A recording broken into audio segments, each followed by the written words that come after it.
लखनऊ की बात बता रहा हूँ कि मेरी माँ और माया बिल्कुल लाइक सिस्टर्स, इन्होंने मुझे गोदी में खिलाया। पिताजी के साथ न जाने कितने प्रोग्राम में ये गाती भी थी, उन दिनों प्लेस भी करती थी, कथक नृत्य भी करती थी, न जाने इन्होंने क्या क्या किया है। ये बहुत ही कमाल की प्रतिभा है और इनसे भी मैंने बचपन में सीखा है जिस तरह से ये स्टेज पे काम करती थी, तो देख देख के मैं बेटा तुम तो बहुत नाटक तो जब मैं करीब 24-25 साल की थी तो इसने हारमोनियम पे कितनी फिल्मों के बढ़िया से बढ़िया गाने सुनाए। मैं हैरान हो गई थी, इतना बड़ा बच्चा 12 साल का 11 साल का कैसे सुना रहा है इतने अच्छे गाने। जीजा जी बोले कि तुम इसको सुनो माया, ये तो कमाल ही कर रहा है। और वाकई कमाल ही करना था जो आज पूरे छाया हुआ है। मैं बहुत आभारी हूँ। कैसी बात है। मैंने इन्होंने जब एक व्हाट्सएप मुझे भेजा कि पहुंच जाना, तो मैंने इनको यही लिखा था कि बच्चा आ जाएगा और मैं वहाँ लाइन में खड़ा था। मैं आया तो लाइन लगी हुई थी तो मैं पीछे खड़ा हो गया और फिर मुझे राम गोविंद जी लेने आए कि ये लाइन के में खड़ा होकर सब गड़बड़ कर रहा था, सब डिस्टर्ब हो रहा था। तो मैं आपको 4 लाइन गा के सुनाना चाहता हूँ, लेकिन मेरी बड़ी बुरी आदत है, मैं जहाँ जाता हूँ गाना जरूर गाता हूँ। तो आपको ये झेलना पड़ेगा आपको अगर मुझे बुलाएंगे। राधा ऐसी भई शाम की दीवानी, मासी का लिखा हुआ है, जोरदार तालियां मासी के लिए।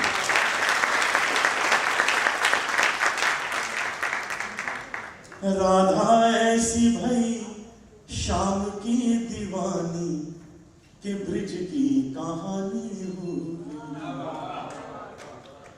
के ब्रिज की कहानी हो गई।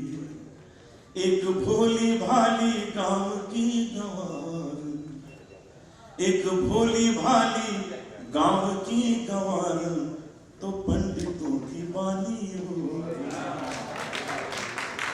वो पंडितों की बानी हो गई।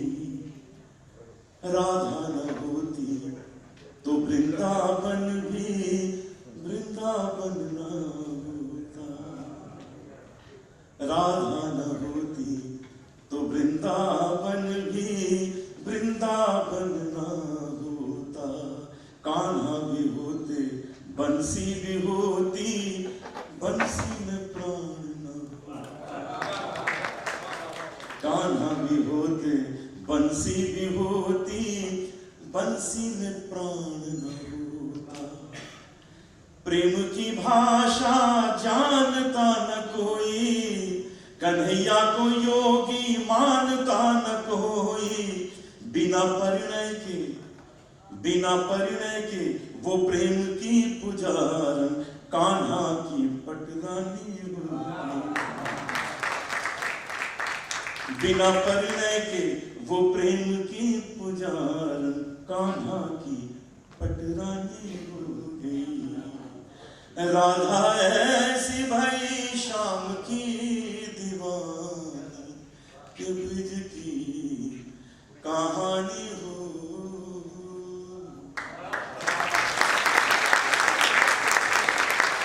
अच्छा, मेरी एक और बुरी आदत है कि एक गाना नहीं गाता, 2 गाने।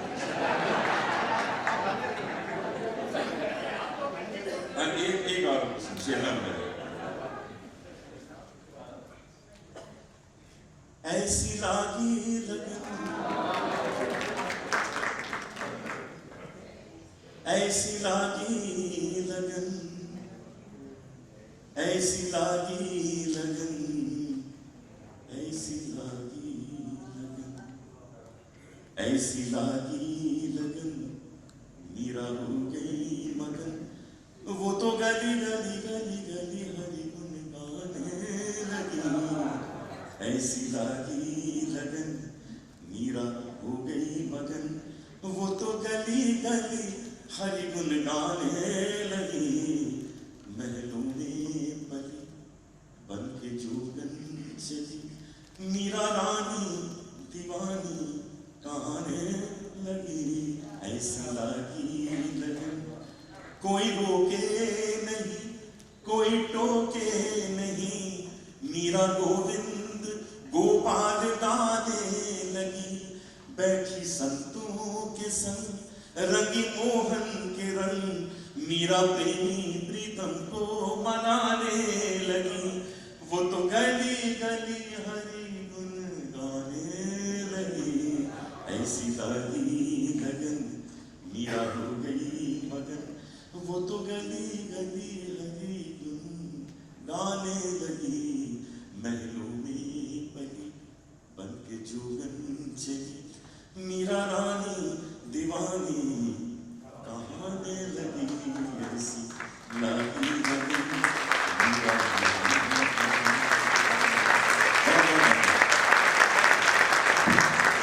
जाए तो उसे बोनस कहते हैं।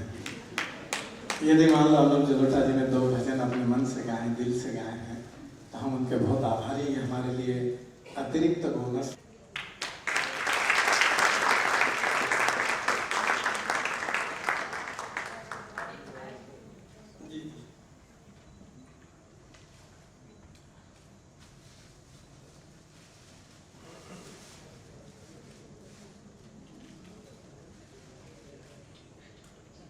डॉक्टर अंजना समधीर जी माया गोविंद जी का भी स्वागत सम्मान करना चाहते हैं। शान से तालियां बजाएं हम एक बार।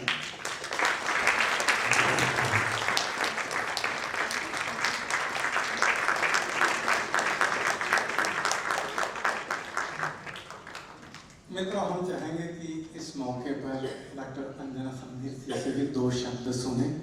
और मैं चाहता हूं कि उन्होंने इतनी बड़ी पुस्तक किस यात्रा में किस कष्टों के साथ लिखी होगी, कितनी मेहनत की होगी, कितना परिश्रम किया होगा, इस यात्रा को जानना भी हम सबके लिए बहुत आवश्यक है।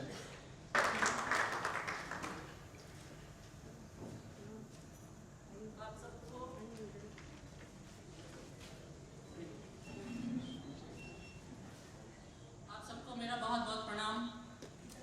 बम्बई की धरती पर मैं आई हूँ और हमारी संस्कृति में लिखे गए जो गीत हैं वो किस तरह से पूरी दुनिया में छाए हुए हैं, कहना की जरूरत नहीं है, इतिहास है। मैं कोलंबिया में पढ़ाती थी, पढ़ाते पढ़ाते 100 साल पहले मुझे तुमसे प्यार था, आज भी है और कल भी रहेगा। 2 लाइन में 3 काल आते हैं और इन 3 कालों को विदेशी बच्चों को हिंदी पढ़ाने में मैंने उपयोग किया और धीरे धीरे गाने जो हैं वो ग्रामर का रूप भी ले सकते हैं। इस तरह से मैंने उसमें काम किया। काम करने के बाद जेब से लगाना था, क्योंकि आप जानते हैं कि राइटर के पास क्या होता है, मगर वो जुनून होता है, उस जुनून के हिसाब से मैंने ये काम किया। यहाँ पर अश्विन वर्मा जी हैं। अश्विन वर्मा जी, आप प्लीज खड़े हो जाएंगे। ये न्यूयॉर्क लाइफ इंश्योरेंस कंपनी के कॉर्पोरेट एशियन चेयरमैन है, जो आजकल बम्बई में शिफ्ट हो गए हैं मेरी तरह। उन्होंने भी यूएस छोड़ दिया है, तो उन्होंने उस किताब को पिकअप किया। मैं ये बताना चाह रही हूँ कि ये 25 गाने हैं और इसमें उन्होंने सीडी भी साथ में बनवाई और पूरी अमेरिका में इस किताब से आंदोलन शुरू हो गया। लोग कहने लगे कि अरे हमारे बच्चों को हिंदी आनी चाहिए। तो इस किताब से जो मैंने काम किया, बस इतना ही कहना है, क्योंकि मैंने जो काम किया, मैं विदेशों बच्चों को हिंदी पढ़ाती थी। कोई पूछता था आपका क्या जॉब करती है, मैंने कहा मैं विदेशियों को हिंदी अंग्रेजी में पढ़ाती हूँ। बोले what your job, I am talking about your job. मैं कहा मेरा जॉब यही है कि विदेशी बच्चों को हिंदी जो है वो अंग्रेजी में पढ़ाती हूँ। तो फिल्मी गानों में माया जी ने कितने गाने लिखे हैं। माया जी से मेरी पहली मुलाकात न्यूयॉर्क में हुई, जब वो एक प्रोग्राम की मुख्य मेहमान थी। गोविंद जी थे और वो हमारे साथ रहे और मैं अमेरिका आई, मुझे उस समय सिर्फ 3 महीने हुए थे। तब से बना ये संबंध इन गीतों की वजह से जिंदा है। मैं आपसे ये कहना चाहती हूँ, इस किताब से 2 चीज़ों का फायदा हुआ। मैं विदेशों में पढ़ाती थी, अपने बच्चों को इंडियन बनाने के लिए मैं इंडिया आई और यहाँ पर भी मैं विदेशी बच्चों को पढ़ा रही हूँ। और आज मेरी क्लास के अंदर अभी इस सेशन में 6 देशों के बच्चे हिंदी पढ़ रहे हैं, जबकि हम ये कहते हैं कि हिंदी का क्या, हिंदी का आने वाला भविष्य बहुत खूबसूरत है। और गीतों में जितना लोगों ने भी लिखा है उन सबको मैं प्रणाम करती हूँ, क्योंकि गीत नहीं होते तो हम अमेरिका, इंग्लैंड कहीं भी जिंदा नहीं होते।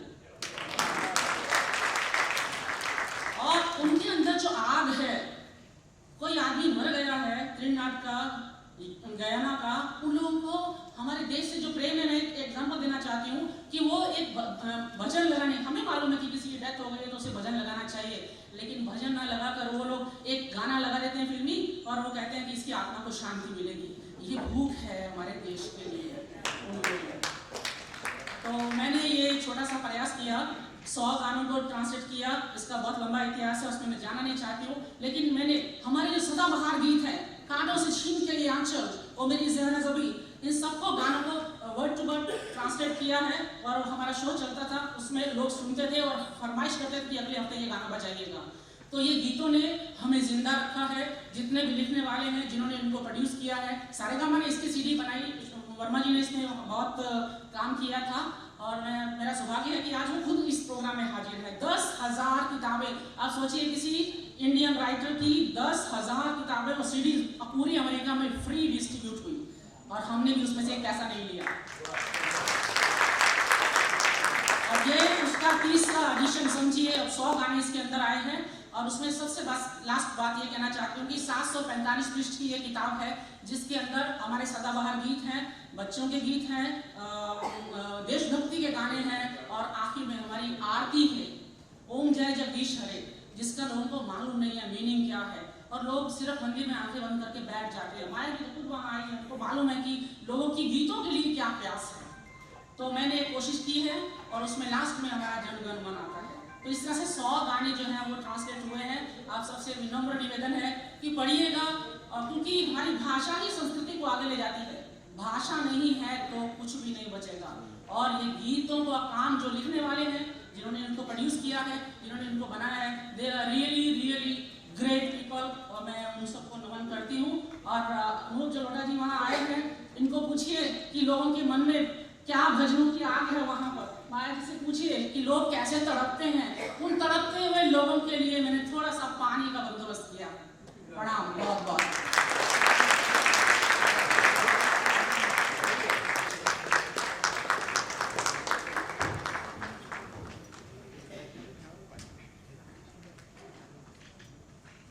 बहुत अच्छी बात है कि अध्यक्ष को मौका मिल गया है पहले बोलने का, नहीं तो जब तक अध्यक्ष का नंबर आता है लोग सुन सुनकर बोर हो चुके होते हैं। लेकिन मैं आपको बोर नहीं करना चाहता, पहले नंबर मिला है, इसका मतलब ये नहीं कि मैं ज़्यादा समय ले लूँगा। मुझे लग रहा है कि मुझे इस समय इसलिए दिया गया है कि करुणाशंकर जी नहीं आए हैं, तो जब तक बोलना है तब तक बोलने का। बड़ा खतरनाक है क्योंकि मुंबई का ट्रैफिक जैसा है, जिससे मुझे भी आने में यहाँ इतना विलम्ब हो गया, तो मैं समझ सकता हूँ करुणाशंकर जी कब पहुँच पाएंगे। बहरहाल मित्रों, ये एक बहुत अच्छा मौका है इकट्ठा होने का, और बहुत अच्छा बहाना भी है इकट्ठे होकर के कुछ बात करने का। माया जी जब जीवंती के बारे में बता रही थी, 10 साल हो गए हैं इस संस्था को यहाँ, और 10 साल से जीवंती जीवंत है। और इसलिए जीवंत है क्योंकि माया जी जीवंत है। उन्होंने कहा कि उनकी उम्र की बात नहीं होनी चाहिए, पड़ाव की बात नहीं होनी चाहिए। हम उम्र या पड़ाव की बात नहीं करना चाहते। हम चाहते ये हैं माया जी कि आप इसी तरह जीवंत बनी रहें, इसी तरह जीवंती जैसी न जाने कितनी कितनी संस्थाओं को आप आगे बढ़ाती रहें। जीवंती के माध्यम से मुंबई शहर में बहुत सारे साहित्यिक सांस्कृतिक कार्यक्रम हुए हैं, और कुछ में भाग लेने का मुझे भी मौका मिला है। मुझे बहुत अच्छा लगता था जब भी आता था। और आज तो एक विशेष अवसर है संजना जी की पुस्तक का विमोचन। पुस्तक का नाम है learn Hindi and Hindi film songs. सीखिए हिंदी पर अंग्रेजी जाननी हो तब सीख सकते हैं आप। लर्न, ये विदेशों में रहने वाले उन लोगों के लिए है जिन्हें अपनी भाषा भी सीखनी है, और जो विदेशी हैं और हमारी भाषा सीखना चाहते हैं उनके लिए। संजना शायद आपको याद नहीं होगा, मैं न्यूयॉर्क में आपसे मिला था, और वहाँ जब मुझे ये बताया गया कि फिल्मी गीतों के माध्यम से संजना जी न्यूयॉर्क में हिंदी सिखाती हैं, तो मुझे बड़ी हैरानी भी हुई थी थोड़ी सी, गीतों के माध्यम से।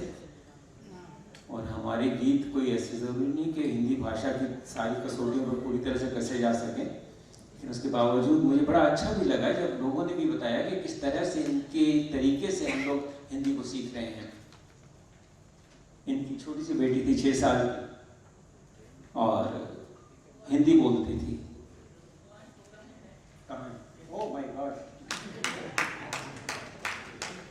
इस बच्ची से जब लोगों ने वहाँ अमेरिका में हिंदी सुनी तो उन्होंने संजना जी से कहा कि कितने साल की है? उन्होंने कहा 6 साल की है। इतनी छोटी और हिंदी बोल लेती है, ये कैसे हो सकता है? तब संजना जी कहा था हिंदी हमारी मातृभाषा है और ये बेटी अपनी माँ से, अपनी दादी से हिंदी में बात करती है। उनकी दादी कभी समझ पाती है जब वे हिंदी में बात करती है।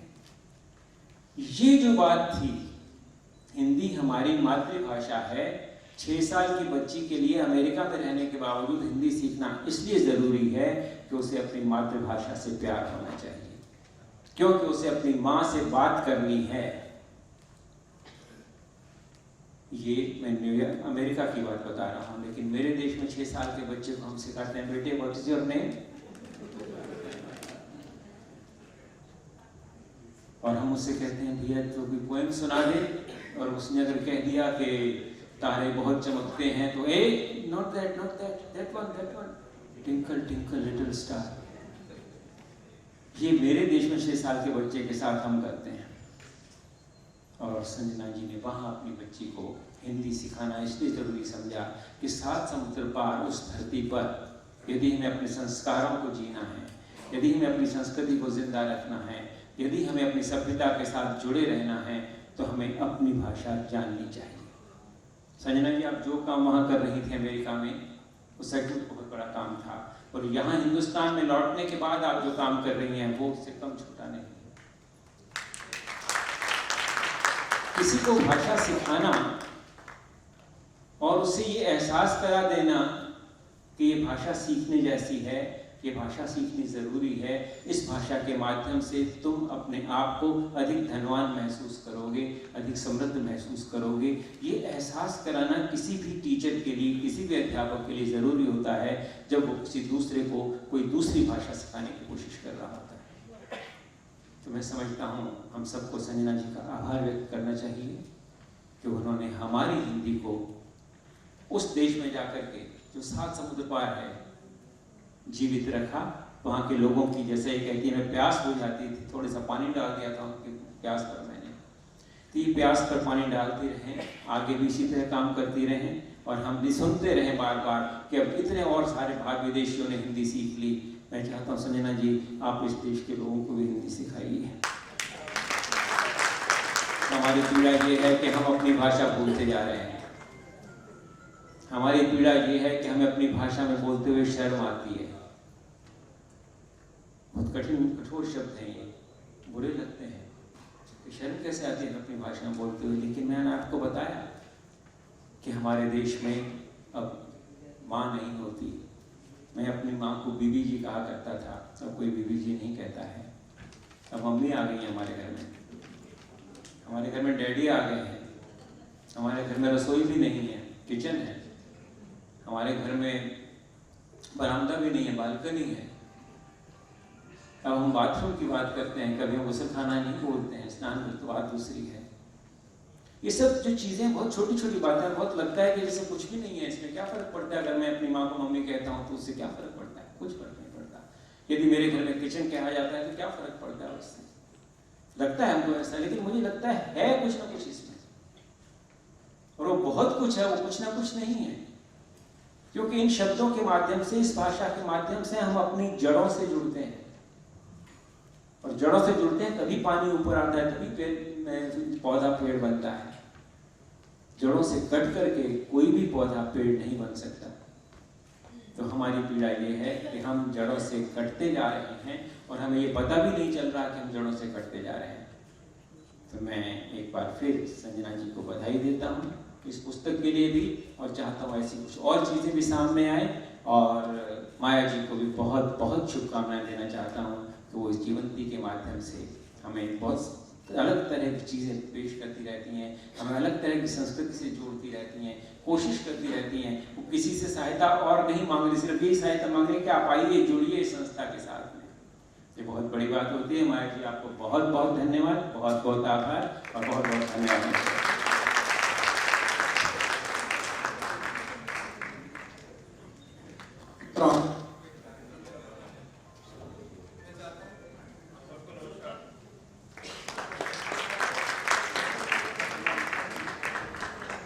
हेलो, जोरदार तालियां बजाते हैं।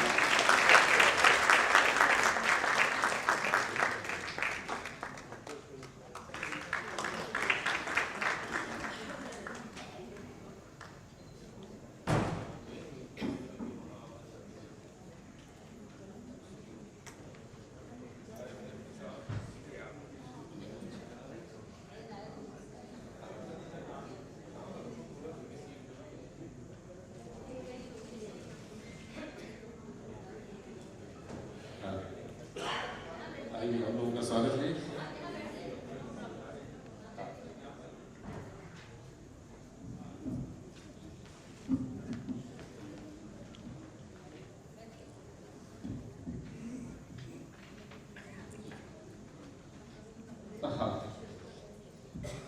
हमारे आज के मुशायरे के जो सदर हैं जनाब जावेद सिद्दीकी साहब, आपसे मैं गुजारिश कर रहा हूँ कि कृपया यहाँ पे आप पधारें। तो हम आगे की कार्यवाही आपकी अनुमति से शुरू करें।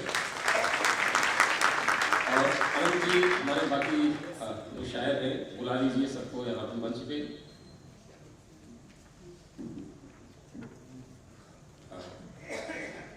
आइए सभी लोग आ जाइए मंच पे। प्रज्ञा विकास, आलम निजामी, असद अजमेरी कहाँ पे हैं? असद भाई को बुलाइए, अंदर बैठे हैं। कहीं भी हो, असद अजमेरी साहब कृपया यहाँ मंच पे पधारे। राम गोविंद जी, आप इधर आइए। दो कुर्सी जरूरत पड़ेगी प्रज्ञा जी को। एक पे पर्स रखेंगे, एक पे जो है खुद बैठेंगे। आइए प्लीज, चले हमारे बैठ जाइए बीच में। माया जी के साथ आप सुंदर दिखेंगे। गोविंद जी, माया जी के साथ बैठिए। हमने कहा सुंदर दिखेंगे, सुंदर स्त्रियों के साथ जो आदमी बैठा है सुंदर दिखता है। बैठिए।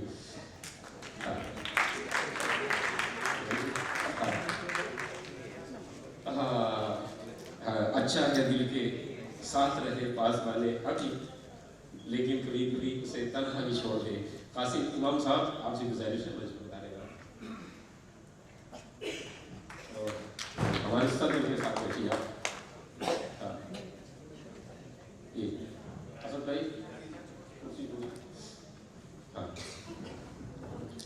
देखिए, सबसे पहले यहाँ पे जो हमारे सत्र हैं आज की इस मुशायरे के, जनाब जावेद सिद्दीकी साहब, जैसे माया गोविंद जी ने साहित्य और सिनेमा में एक ज़बरदस्त जो है संतुलन रखा, उसी तरह हिंदी वाले भले कम जानते हों, लेकिन ये परिचय मैं बता दूंगा, सब बहुत जान जाएंगे। तो पहले मैं ये बताना चाहूँगा कि कभी कभी हमारे जो बड़े लोग हैं हमसे ऐसा व्यवहार करते हैं कि हम बहुत बड़े बन जाते हैं। आपका नाटक है, बहुत मशहूर नाटक नादिरा जी करती हैं, श्याम रंग, वो किताब की शक्ल में प्रकाशित हो गया है। और ये मेरी खुशकिस्मती है कि छपने से पहले मुझे पढ़ने के लिए दिया जनाब सिद्दीकी साहब ने। और बहुत मशहूर नाटक है तुम्हारी अमृता, आप जानते हैं।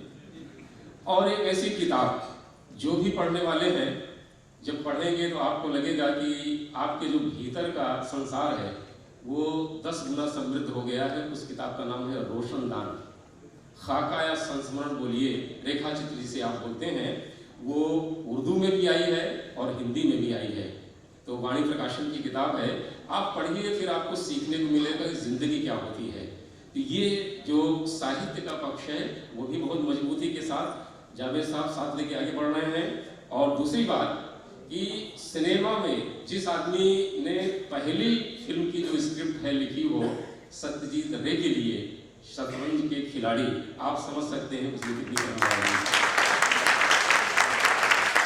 और जितनी सुपरहिट फिल्में आप सोच ले सकते हैं, जिनको हम लोग पहले बोलते हैं जुबली फिल्में, ताल है, परदेश है, राजा हिंदुस्तानी है, ऐसे बहुत सारी फिल्में जिनके जो है संवाद आपने लिखे हैं जावेद सिद्दीकी साहब।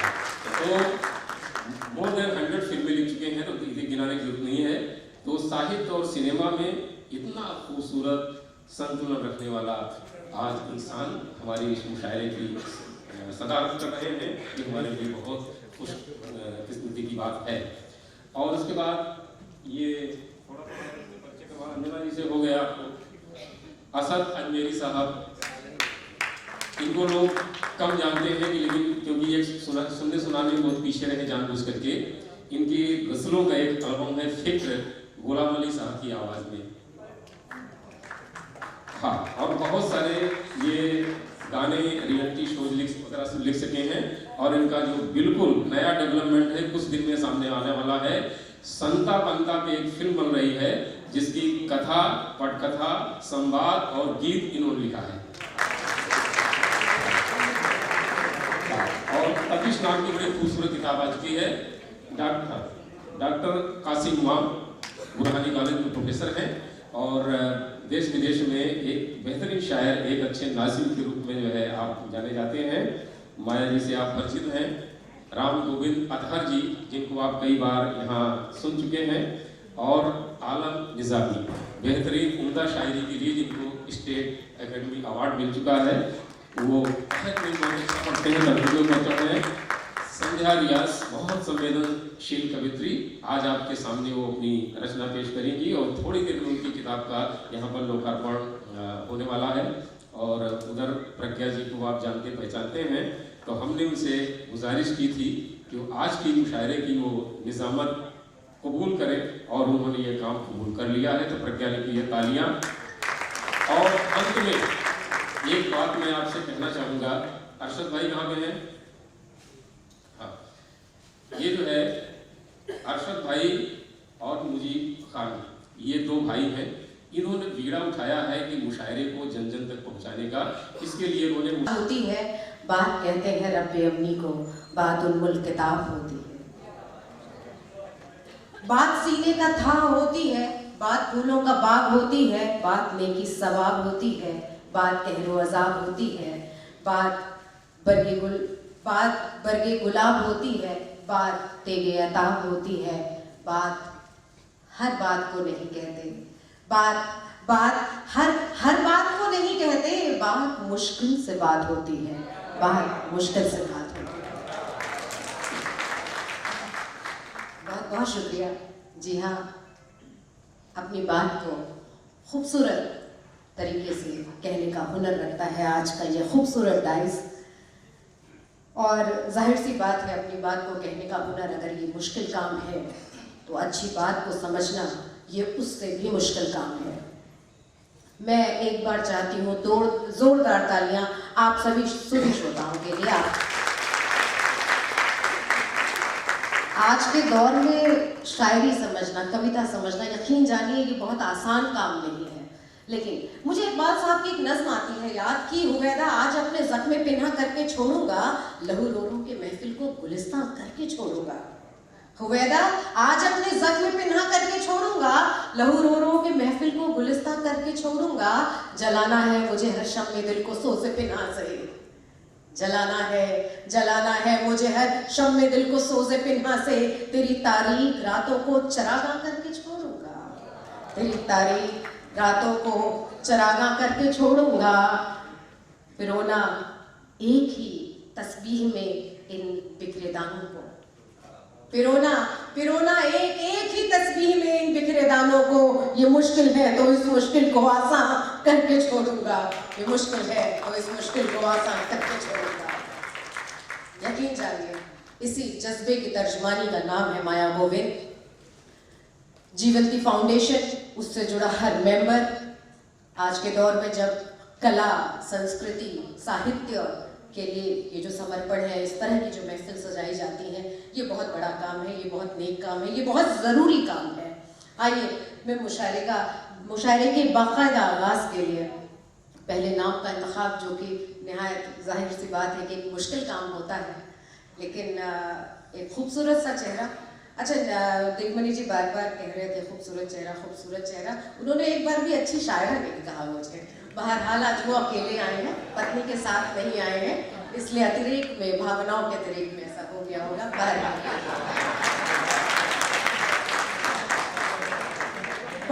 बहुत खूबसूरत लोग हैं।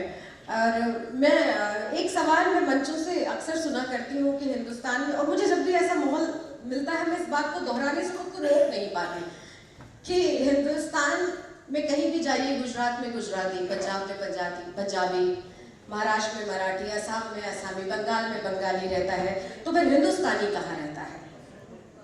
इसका जवाब ऐसी महफिलों में मिलता है। तब कहना पड़ता है ये महफिलें वो हिंदुस्तान है जहाँ इंसान कुछ भी होने से पहले अदब नवाज है।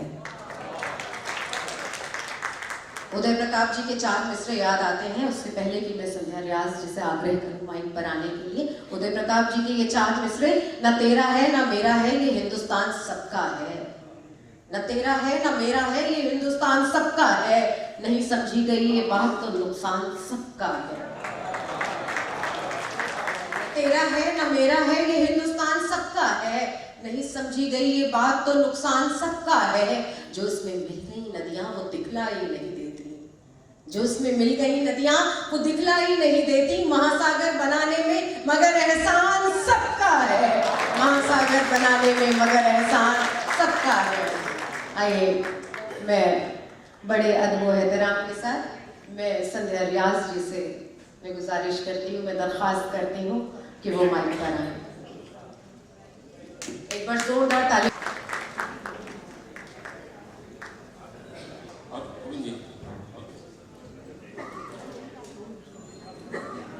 विश्वनाथ जी प्लीज, आप समारोह अध्यक्ष हैं, प्लीज आपके बिना कैसे होगा? हाँ, बीच में जगह बनाइए प्लीज। हाँ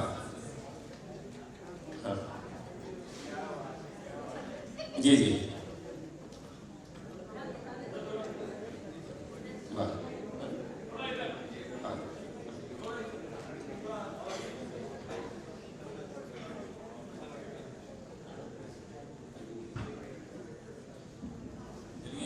मुंबई विश्वविद्यालय में हिंदी विभाग के अध्यक्ष डॉक्टर अमर शंकर भी मोचन कर रहे हैं। संध्या रियाज जी जो बदलती लकीर, मोदी भाई हमारे, हाँ मुस्कुराइए आप लोग, फोटो हमारा खिंच रहा है, मुस्कुरा सकते हैं। हाँ, अच्छा कुछ लोग बहुत उदासी से मुस्कुरा रहे हैं। हाँ अश्विनी भाई, ये फोटोग्राफर शायद दोनों हैं। हाँ, एक पब्लिक की तरफ देखिए, उठाओ कैमरा, तस्वीर खींच लो इनकी। उदास लोग कहाँ रोज मुस्कुराते हैं। खींचो खींचो। हाँ जी, थैंक यू। देखिए करुणा शंकर जी इतने विद्वान हैं कि 1 घंटा 20 मिनट बोल सकते हैं, लेकिन मैं निवेदन कर रहा हूँ आप 2 मिनट बोल करके बताइए। करुणा शंकर जी।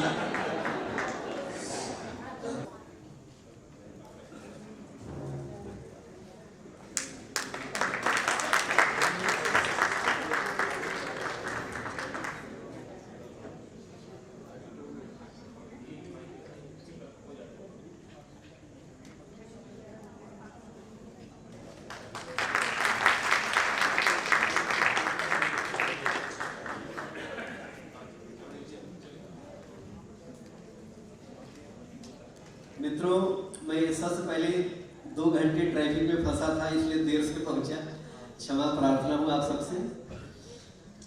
मैं सबसे पहले संध्या रियाज जी को बदलती लकीरें जैसे एक सुंदर और उत्कृष्ट काव्य संकलन प्रस्तुत करने के लिए बधाई देता हूँ, उनका अभिनंदन करता हूँ।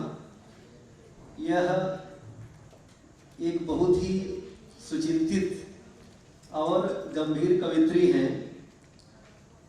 इस काव्य संकलन की जो कविताएं हैं वह इनके कवि कर्म के प्रति इनकी जो सचेष्टता है, इनका जो एक दायित्व बोध है, उसको जाहिर करने वाली कविताएं हैं। इन कविताओं को पढ़ने के बाद आप कह सकते हैं कि इस दौर में कुछ ऐसी कवित्रियां हैं जैसे अनामिका हैं, प्रज्ञा विकास जी बैठी हैं, माया गोविंद जी हैं, संध्या रियाज जी उसी कड़ी में आ रही हैं। इन कवित्रियों ने हिंदी कविता की मुख्य धारा में अपनी एक जगह बना ली है और उसी परंपरा को पुरस्कृत करने वाली एक कवित्री आपके बीच में आज एक काव्य संकलन लेकर आई है। इसमें इन्होंने लगभग 32-35 विषयों पर कविताएं प्रस्तुत की हैं और सारी कविताएं इनके बौद्धिक और आलोचनात्मक दृष्टिकोण को प्रतीकात्मक ढंग से व्यंजित करती हैं।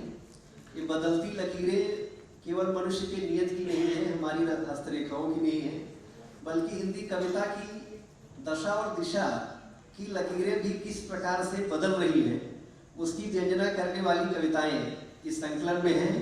इन कविताओं को पढ़ने के बाद आपको लगेगा कि आपकी जिंदगी, आपके आसपास का परिवेश, जो कुछ आप प्रतिदिन घटते हुए देख रहे हैं, आपके आसपास के बहुत सारे ऐसे चरित्र, बहुत सारे ऐसे संदर्भ जिनसे आप रूबरू होते रहते हैं, लेकिन उस पर कलम नहीं चला पाते हैं, तो उन विषयों पर बहुत ही संजीदगी से और एक दायित्व बोध के साथ लिखी गई कविताएं हैं। इन कविताओं में आप एक सगेपन का एहसास पाएंगे, आप एक जुड़ाव पाएंगे और आपको लगेगा कि इन कविताओं को पढ़ने के बाद ये कविताएं आपको कुछ सोचने के लिए, कुछ घटित करने के लिए बेचैन करती हैं। यही इन कविताओं की सार्थकता है। मैं एक बार इनको फिर से बधाई देता हूँ और आप सबको बहुत बहुत धन्यवाद देता हूँ कि आपने हमारे 2 शब्द सुने और 2 मिनट मेरा संपन्न होता है ऐसा मैं मानता हूँ। धन्यवाद। बहुत शुक्रिया। अभी भी हमारे बीच में संगीतकार कुलदीप जी पधारे हैं। कुलदीप जी अपने शरीके हयात के साथ में आपका बहुत बहुत स्वागत है। जिंदगी धूम तुम घना साया। Thank you sir. Pragya ji आगे।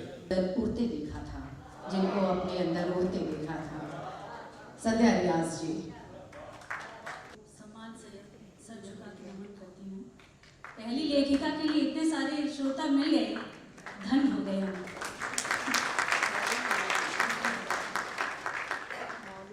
करुणा शंकर जी ने जैसा कहा, मैं बहुत सहज और सरल लिखती हूँ जी। वैसे ही सब साहित्य से सब डरे हुए रहते हैं, क्लिष्ट शब्द होते हैं तो मायने बताने पड़ते हैं, और हम ऐसी कविता कहने की कोशिश कर रहे हैं जहाँ हमें नीचे लिखना ना पड़े कि इसका मतलब ये है। अम्मा। अम्मा के जाने के बाद उनकी पेटी से एक थैला मिला है जिसमें मेरी बचपन का रेला मिला है। वाह। अम्मा के जाने के बाद उनकी पेटी से एक थैला मिला है जिसमें मेरे बचपन का रेला मिला है। एक चरखी, एक लड्डू, एक गुड़िया मैली सी, एक नाव आड़ी टेढ़ी लहरों में फैली सी, एक किताब जिसमें पहली बार मैंने अम्मा लिखा था, लाल रुमाल में बांध के अम्मा ने अब तक रखा था। हाँ, 3 पेंसिल उसमें मेरी टूटी हुई भी रखी थी, डोर जिसमें अम्मा की साड़ी की बंधी थी। वाह वाह वाह वाह, बहुत खूबसूरत संध्या जी, बहुत खूबसूरत। कुछ यादें जो बिना हाथ लगाए हाथ आती गई, अम्मा की 10 उंगलियों की गिनती का गिनना, चुपके से अम्मा का एक सिक्का ले लेना, अम्मा का तमाचा गाल पे पढ़ते पढ़ते रुक जाना, लाड से उनका दुनिया भर की बातों का बतलाना, उनका मुझे खिलाना, नहलाना, सुलाना, जगाना सब याद आने लगा कि काश कुछ हो जाए। जाने कहाँ चली गई है मेरी अम्मा, ढूंढ के वापस ले आए। उम्र से बचपन गया और बचपना भी, लेकिन अम्मा का नाम आते ही रोने को जी करता है। और तब उस दिन मिला हुआ ये थैला मुझे मेरी अम्मा सा सुख देता है। अकेला होते ही उसे छू लेती हूँ। मैं उनकी जागीर थी और अम्मा मेरा खजाना, उनका मुझ पर और मेरा उन पर ताज़िंदगी हक होगा। ये थैला मेरी अम्मा ने मुझको दिया था, सिर्फ मेरा होगा। बहुत खूबसूरत, बहुत सुंदर अभिव्यक्ति संध्या जी। काफ़ी देर हो गई है तो मैं इजाज़त लेती हूँ।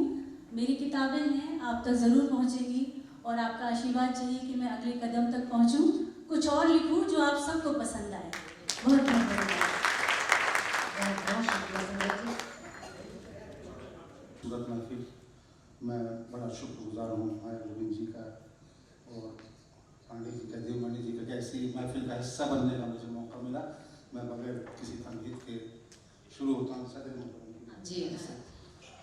हजारों ऐब हैं मुझ में, मुझे खूबी से तू भर दे। हजारों ऐब हैं मुझ में, मुझे खूबी से तू भर दे। समंदर सा मैं खारा हूँ, मुझे मीठी नदी कर दे। हजारों ऐब हैं मुझ में, मुझे खूबी से तू भर दे। समंदर सा मैं खारा हूँ, मुझे मीठी नदी कर दे। कुछ कहने की जरूरत नहीं है, कुछ 4 मसले हाजिर करता हूँ कि इश्क में रुसवा हुए साहब जमाना हो गया। वाह। इश्क में रुसवा हुए साहब इश्क में जमाना हो गया। रुसवा हुए साहब जमाना हो गया। मौत ने पूछा नहीं तो मैं दीवाना हो गया, इश्क में रुसवा हुए साहब जमाना हो गया, मौत ने पूछा नहीं तो मैं दीवाना हो गया। और शेर अर्ज करता हूँ कि जिंदगी की तेज रफ्तारी का आलम क्या कहें, जिंदगी की तेज रफ्तारी का आलम क्या, जिंदगी की तेज रफ्तारी का आलम क्या कहें, सुबह का गम शाम तक कितना पुराना हो गया।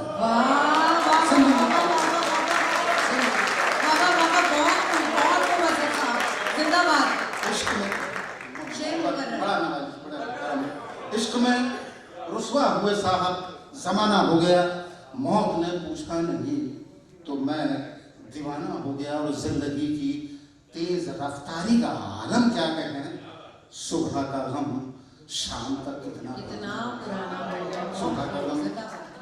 और हाजिर करता हूँ कि लोग खुशियों का मोल देते हैं, हमने गम की भी कीमतें दी हैं। बहुत अच्छा सुन रहे हैं आप लोग, मेरे को अच्छा लग रहा है। मुझे कि लोग खुशियों का मोल देते हैं, हमने गम की भी कीमतें दी हैं। और तुम तो नफरत न दे सके उतनी हमने जितनी मोहब्बतें दी हैं। और एक गजल के दो चार, क्योंकि वक्त बहुत कम है, मैं बड़ा मुख्तसर में पढ़ता हूँ कि सब महंगा है, मैं कुछ सस्ता पेश करूँ, मैं कुछ सस्ता पेश करूँ, टूटे दिल का कोई टुकड़ा पेश करूँ। सब महंगा है, सब महंगा है, मैं कुछ सस्ता पेश करूं, टूटे दिल का कोई टुकड़ा पेश करूं।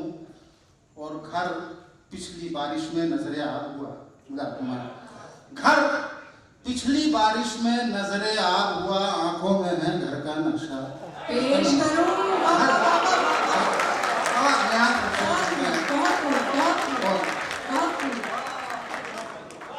सब महंगा है, मैं कुछ सस्ता पेश करूं, टूटे दिल का कोई टुकड़ा पेश करूं।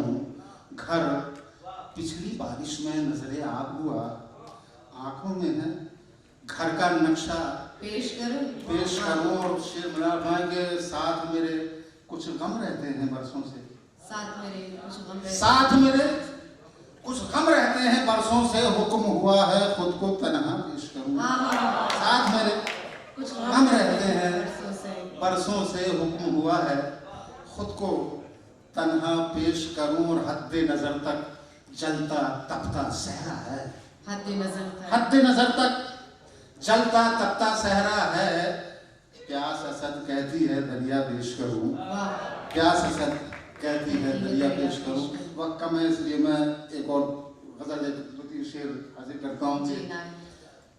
ये काम तो मुश्किल है मगर फिर भी किया कर, ये काम तो मुश्किल है मगर फिर भी किया कर।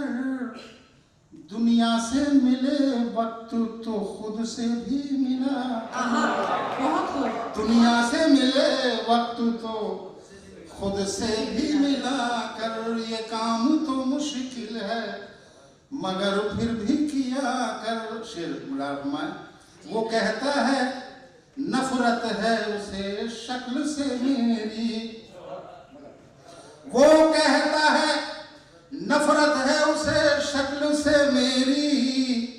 तस्वीर भी रखता है किताबों में छिपा कर, तस्वीर भी रखता है किताबों में छिपा कर। और ये हाजिर करता हूं मैं के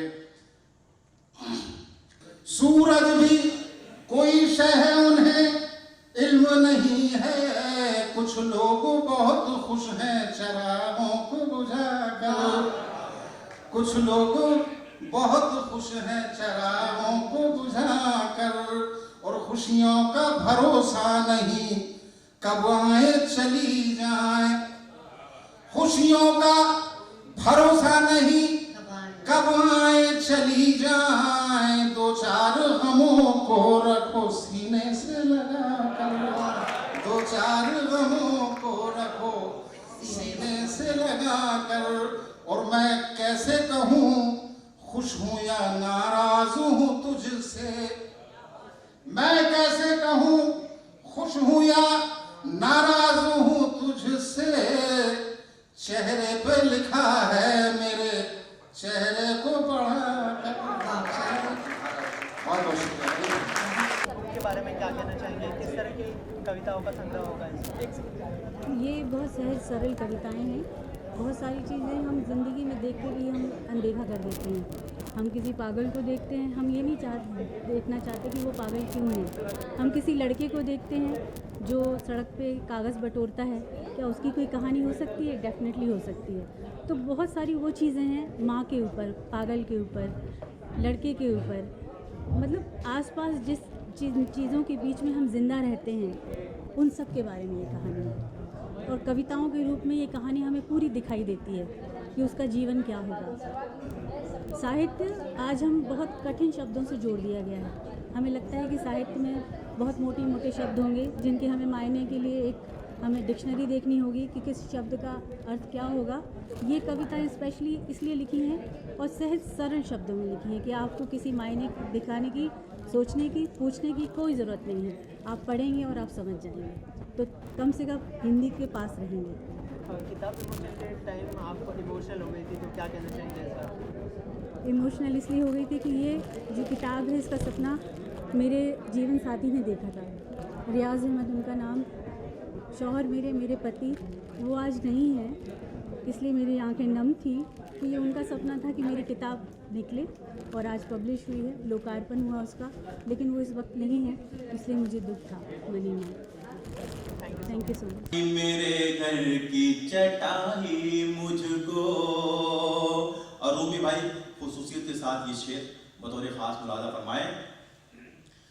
बात साहिल की जो होती तो संभल भी जाता, बात साहिल की जो होती तो संभल भी जाता। उसने मझधार में औकात बताई मुझको, उसने मझधार में औकात बताई मुझको। बात साहिल की जो होती तो संभल भी जाता, उसने मझधार में औकात बताई मुझको, उसने मझधार में औकात बताई मुझको। घर में आराम का साया नहीं रहने देती,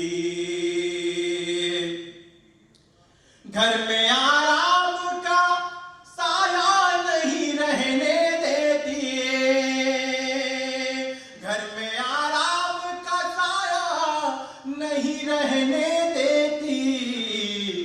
अब तो तन्हाई भी तन्हा नहीं रहने देती, अब तो तन्हाई भी तन्हा नहीं रहने देती। मुफलिसी कितनी खतरनाक है तुम क्या जानो, मुफलिसी कितनी खतरनाक है तुम क्या जानो, मुफलिसी कितनी खतरनाक है तुम क्या जानो। ये सलामत कोई रिश्ता नहीं रहने देती, ये सलामत कोई रिश्ता नहीं देती, ये सलामत कोई रिश्ता नहीं रहने देती। और रूबी भाई, साया नहीं रहने देती। ये तो अच्छा हुआ सांसों पे नहीं बस इसका, ये तो अच्छा हुआ सांसों पे नहीं बस इसका, वरना दुनिया मुझे जिंदा नहीं रहने देती, वरना दुनिया मुझे वरना दुनिया मुझे जिंदा नहीं रहने देती, वरना दुनिया मुझे जिंदा नहीं रहने देती। और का शेर भी शय है ये शोहरत की हवस भी आलम क्या बुरी शय है ये शोहरत की हवस भी आलम क्या बुरी शय है ये शोहरत की हवस भी आलम अच्छे अच्छों को भी अच्छा नहीं रहने देती अच्छे अच्छों को भी अच्छा नहीं रहने देती अच्छे अच्छों को भी अच्छा नहीं रहने देती वरना दुनिया मुझे जिंदा नहीं रहने खुश भी हूँ मैं तेरे पास हूँ प्रदेश में हूँ खुश भी हूँ मगर ख्याल तो हरदम वतन में रहता है आहा आहा आहा बहुत मैं तेरे पास हूँ प्रदेश में हूँ खुश भी हूँ सब कुछ है वहाँ पर फिर भी लोग वापस क्यों आते हैं इंडिया मैं तेरे पास हूँ प्रदेश में हूँ खुश भी हूँ मगर ख्याल तो हरदम वतन में रहता है ये बात सच है ये बात सच है चमन से निकल के प्यार मिला ये बात सच है चमन से बात सच है चमन से निकल के प्यार मिला मगर वो फूल जो खिलकर चमन में रहता है मगर वो फूल जो खिलकर चमन में रहता है ख्याल उसका हर एक लम्हा मन में रहता है वो शम्मा बन के मेरे अंशुमन में रहता है और गजल राज दिल सब पे आया हो ये जरूरी तो नहीं राज दिल सब पे आया हो ये जरूरी तो नहीं राज दिल सब पे आया हो ये जरूरी तो नहीं दिल जले और धुआं हो ये वाह वाह वाह वाह वाह वाह बहुत खूब डॉक्टर साहब बहुत खूब दिल जलता है क्या कोई ताज महल फिर मोहब्बत में हो तामीर कोई ताज महल फिर कोई शाह जहां हो ये जरूरी तो नहीं बहुत खूब बहुत खूब बहुत खूब और देखिए हम लोग बात करते हैं और बाया बाया कैसे चलती कि आपने मेरे बारे में ये कहा था उसने मेरे बारे में कहा था वो बात कैसे पकड़ती है ने जो भी सुना है वो बचा है लेकिन वो हमारा ही बया हो ये जरूरी तो नहीं बहुत खूब ख्वाब महके कि दिल की जमीन जैसे फूलों की कोई रिदा हो गई रिदा नहीं चाहता इस कदर ख्वाब महके कि दिल की जमीन जैसे फूलों की कोई रिदा हो गई मैंने उर्दू में एक दिन गजल क्या कही एक हंसी लड़की मुझ पे फिदा हो गई बहुत बहुत शुक्रिया लाजिम है चाहतों में कुछ तो नया भी हो लाजिम है चाहतों में कुछ तो नया भी हो थोड़ी सी बेरुखी हो कुछ फासला भी हो लाजिम है चाहतों में कुछ तो नया भी हो थोड़ी सी बेरुखी हो कुछ फासला भी हो और मेरे तुम्हारे इश्क को कई साल हो गए दिल चाहता है कोई तुम्हारे सिवा भी हो वो मिल गया तुझे आंखों में मेरी लेकिन कोई नमी नहीं है चाहत थी तुझको और की वो मिल गया तुझे आंखों में मेरी लेकिन कोई नमी नहीं है ऐ मेरे दोस्त तुझको साथी नया मुबारक मुझको भी आशिकों की कोई कमी नहीं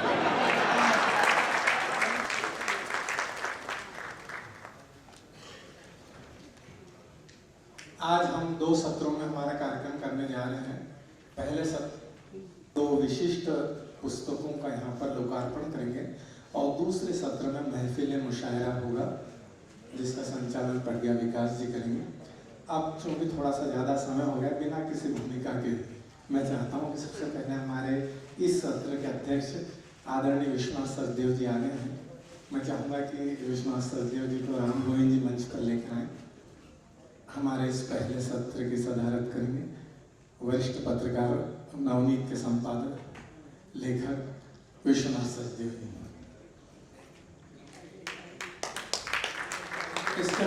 इसके बाद मैं चाहूँगा कि आज के हमारे इस प्रथम सत्र की जो उत्सव मूर्ति हैं, जिनकी पुस्तकों का यहाँ पर लोकार्पण होना है, मैं चाहूँगा कि डॉक्टर अंजना संधीर जी यहाँ पर आएँ और अपना स्थान ग्रहण करें। इसके बाद मैं चाहूँगा कि संध्या रियाज जी यहाँ पर आएँ, अपना स्थान ग्रहण करें। देश की वरिष्ठ गीतकार आदरणीय माया गोविंद जी से भी मैं निवेदन करूँगा कि वे भी मंच पर आ जाएं। ऐसे मौके पर तालियां बजनी चाहिए।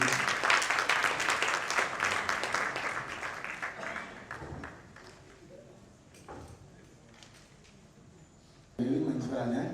और हमारे इस प्रथम सत्र की जो विशिष्ट अतिथि विशेष अतिथि हैं, भजन और गजल गायक आदरणीय अनूप जलोटा साहब, मैं निवेदन करूँगा कि अनूप जलोटा साहब ने बताया।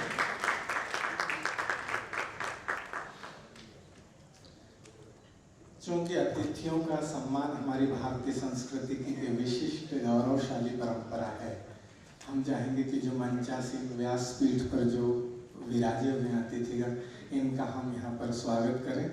मैं आदरणीय राम गोविंद जी से और माया गोविंद जी से निवेदन करूँगा कि शाल और पुष्पगुच्छ से हम आदरणीय अनूप जलोटा जी का स्वागत करें, सम्मान करें। जोरदार तालियां बजाएं तो।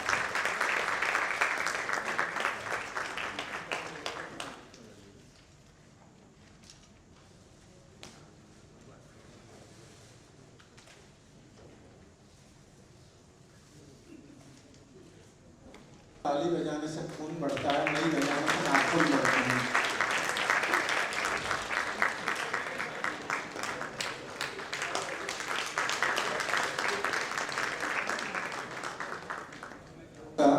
कि हमारे आज के इस प्रथम सत्र के अध्यक्ष आदरणीय विश्वनाथ सचदेव जी का भी हम शाल और पुष्पगुच्छ से स्वागत करें। माया जी से करना, माया गोविंद जी से करना।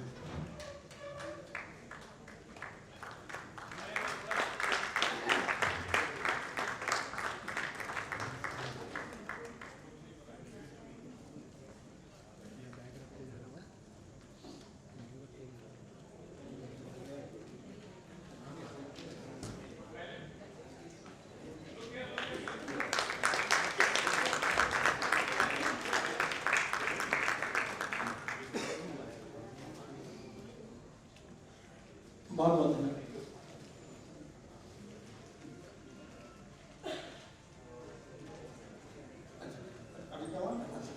मैं चाहेंगे कि उनका भी यहाँ पर हम पुष्पगुच्छ से स्वागत करें। मैं चाहूँगा कि सबसे पहले यहाँ पर संध्या पांडे जी, हमारे यूसुफ भाई लाकड़ावाला जब से जीवंती की स्थापना हुई है तब से हमारे साथ जुड़े हुए हैं। जोरदार तालियों से स्वागत करें संध्या पांडे जी का। स्वागत करेंगे।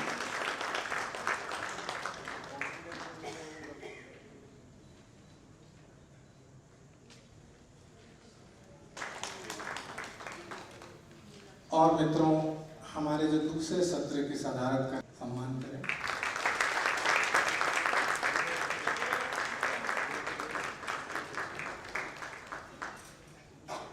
आफरीन जी से मैं ये भी निवेदन करूंगा कि हमारे बीच वरिष्ठ शायर हस्तीमल हस्ती जी हैं, हम उनका भी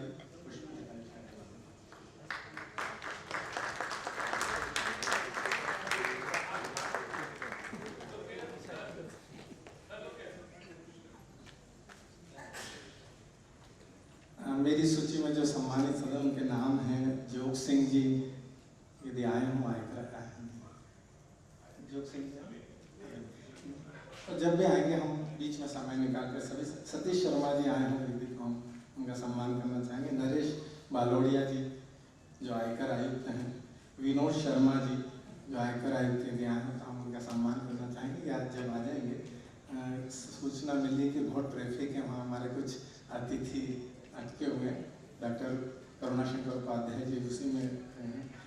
तो मित्रों, क्रम को हम थोड़ा सा आगे बढ़ाएं। महानगर की व्यस्तता और भागम भाग की दौड़ में एक संस्था को लगातार 10-15 वर्षों से चलाना निश्चित रूप से बहुत कष्टकर कार्य है। और यदि कार्यक्रम ऐसे कई आयोजन जीवंती में किए हैं, मैं चाहूँगा कि जीवंती की अध्यक्षा वरिष्ठ गीतकार माया गोविंद जी जीवंती के बारे में थोड़ा सा बताएं और आप सबका स्वागत करें शब्दों के माध्यम से। जोरदार तालियों से स्वागत करें माया गोविंद जी।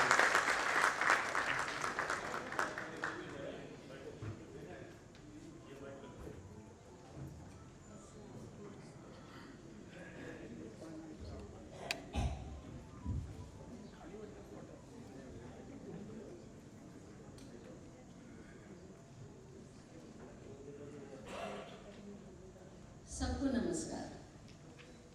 यहाँ पर उपस्थित जितने भी हमारे श्रोता हैं वो सब रसिक श्रोता हैं और यहाँ पधारे हैं मेरे अनुनय विनय पर यहाँ आए हैं अपना कीमती समय निकाल कर।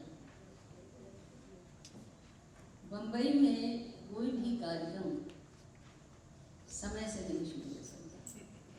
यहाँ पे 2-3 घंटे पहले से लोगों को घर से निकलना पड़ेगा, तभी समय पे पहुंच पाएंगे। नहीं तो क्या है, प्रोग्राम में वो आनंद नहीं आता है जो जम के एक कार्यक्रम होता है उसमें आता है। जीवंती संस्था 10 वर्ष हो चुके हैं, 11वां साल है। मैंने बहुत कोशिश की और पहले तो मैं हर महीने प्रोग्राम करती थी, लेकिन क्या है इस भाग दौड़ की दुनिया में आपाधापी में बहुत से लोग जुड़ नहीं पाते हैं। और फिर देखिए बात मत कीजिए, प्लीज़ प्लीज़ बात मत कीजिए, और जब फोटो की ज़रूरत हो तभी आइए। तो उसमें क्या है कि वो संस्था तभी चलती है जब सब मेंबर्स का सहयोग होता है। यहाँ मेंबर नहीं बनना चाहता कोई, काम नहीं करना चाहता कोई। यहाँ पर सब सिर्फ सुनना चाहते हैं, बैठना चाहते हैं, हंसी मजाक करना चाहते हैं। कोई हंसी मजाक की पिक्चर हो तो देखने चले जाएंगे, किट्टी पार्टी रखी जाए तो वो भाग लेंगे उसमें। वो सब हम लोग को शोभा नहीं देता और हमने कभी ये सब किया नहीं। हमने हमेशा साहित्यिक और आप देखिए कि हमारी कला के क्षेत्र में हमने राजनीति को नहीं रखा है। बस हमारा ये है कि सब कलाकारों का सहयोग मिले, कलाकार प्यार करते हैं। श्रोता भी गिनने की ज़रूरत नहीं हम लोगों को होती है, हम उनको सुनाना चाहते हैं जो प्यार से सुनते हैं। सिर्फ 2 श्रोता भी बढ़िया मिलते हैं ना और सही जगह पे बात करते हैं। हाँ, जो गलत जगह पे बात करें तो श्रोता नहीं चाहिए, जो सही जगह पे बात करते हैं वो हमें श्रोता चाहिए। प्यार से सुने, प्यार से उसको अप्रिशिएट करें। तो ऐसे लोग हमारे बीच में भवन में भी, और हम जानते हैं कि शाह साहब और ललित भाई शाह ये लोग इतना सहयोग करते हैं। अब देखिए उनके सौजन्य से यहाँ कार्यक्रम हो रहा है। इन लोगों ने इतनी मेहनत की है, इतनी जल्दी जल्दी में सब कर भी दिया, सब प्रोग्राम अरेंज कर दिया। हम उन पर बहुत डिपेंड करते हैं, क्योंकि आज देखिए हॉल के किराए कितने महंगे हो गए, कहाँ कहाँ आदमी जाए, कहाँ बैठे, सब बिजी रहते हैं। तो हमें यहाँ पे ऐसा माहौल मिलता है जहाँ कलाकारों को सुनने लोग आते हैं, कलाकार मन के लोग आते हैं। तो आप सबका स्वागत है। और जीवंती जो संस्था है उसको आप सहयोग दीजिए, प्यार भी। मुझे पैसे नहीं चाहिए, किसी से पैसों का सहयोग नहीं मांगती हूँ, लेकिन आप कलाकारों को अप्रिशिएट करें, कलाकारों को प्यार दें और हमारे साथ जुड़ें। इसकी ही बस मैं कामना करती हूँ। इसी के लिए आप सबका स्वागत फिर से।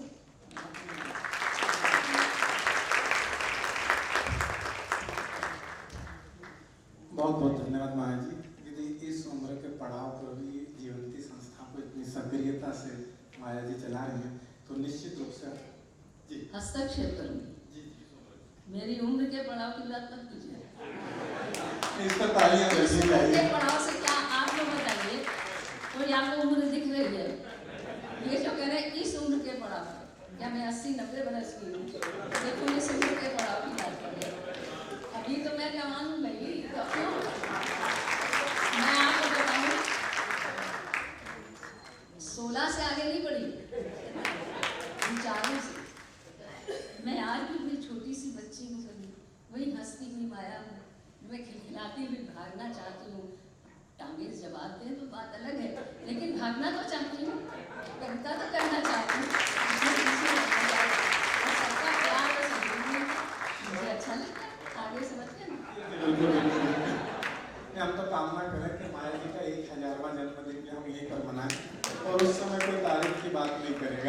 आत्मविश्वास दिलाता हूँ। मित्रों, इंटरनेट, व्हाट्सएप और मोबाइल के इस दौर में यदि कोई पुस्तक आती है तो मुझे ऐसा लगता है कि उसका नई नवेली दुल्हन की तरह स्वागत होना चाहिए, क्योंकि आज हम अक्षरों से, शब्दों से हमारा नाता टूटता जा रहा है। और आज तो यहाँ पर एक नहीं 2-2 पुस्तकों का लोकार्पण होगा। उनके मुंह दिखाई की रस्म यहाँ पर अदा होगी, और जब हम किसी के मुंह दिखाई की रस्म को अदा करते हैं तो हमें आशीर्वाद के रूप में तालियां भी देनी पड़ती हैं। 2 पुस्तकों के लिए मैं चाहता हूँ कि डॉक्टर अंजना समधीर और संध्या रियाज के लिए पहले हम एक बार जोरदार तालियां बजा दें उनके पुस्तकों के लिए। और मैं चाहूँगा जो विदेशों में हिंदी की ज्योत को जलाए हुए हैं, विदेशों में उन्होंने बहुत काम किया है। हमारी हिंदी फिल्मों के जो 100 सदाबहार गीत हैं उनका उन्होंने अंग्रेजी में अनुवाद किया हुआ है।